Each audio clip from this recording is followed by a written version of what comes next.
પોલીસે 2 મહિના પહેલા થયેલી એક ચોરીનો ભેદ ઉકેલતા ચોરને સકંજામાં લીધો, પરંતુ આ માથાભારે ચોરે સકંજામાં આવતા પહેલા પોલીસને ભારે હંફાવી દીધા હતા। સમગ્ર ઘટનાક્રમની વાત કરીએ તો 27 નવેમ્બરના રોજ સણિયા હેમાદ નજીક આવેલ ખોડલ ફાર્મમાં એક લગ્ન પ્રસંગ હતો, જ્યાં મહેમાન તરીકે આવેલા 2 શખ્સ વરરાજાના પિતાનું રોકડ અને સોનાના દાગીના ભરેલું પર્સ ઉઠાવીને ફરાર થઈ ગયા। લગભગ 9.7 લાખની ચોરીને અંજામ આપી ચોર ટોળકી તેમના વતન મધ્યપ્રદેશ રવાના થઈ ગઈ। આ સમગ્ર મામલે સારોલી પોલીસ સ્ટેશનમાં ફરિયાદ દાખલ કરવામાં આવી હતી। ચોરને પકડવા પોલીસે હ્યુમન સોર્સ અને સીસીટીવીની મદદ લીધી।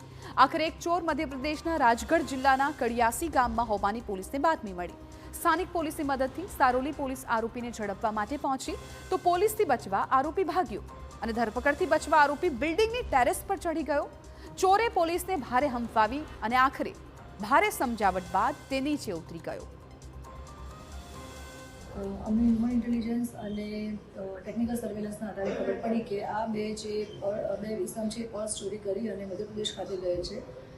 ઇન્વેસ્ટિગેશન દરમિયાન અમને ખ્યાલ આવ્યો કે મધ્યપ્રદેશના રાજગઢ જિલ્લાના બોડા પોલીસ સ્ટેશનનું જે કડિયા ગામ છે એમાં 2 ઇસમ છે, 2 આરોપી, જેનું નામ છે અરુણ ઉમેશ કુમાર કડિયા અને બીજો છે માનવ કડિયા, ઉંમર વર્ષ 21, જેઓએ બંને ભેગા થઈ અને આ પર્સ લઈ મોડસ ઓપરેન્ડી વાપરી અને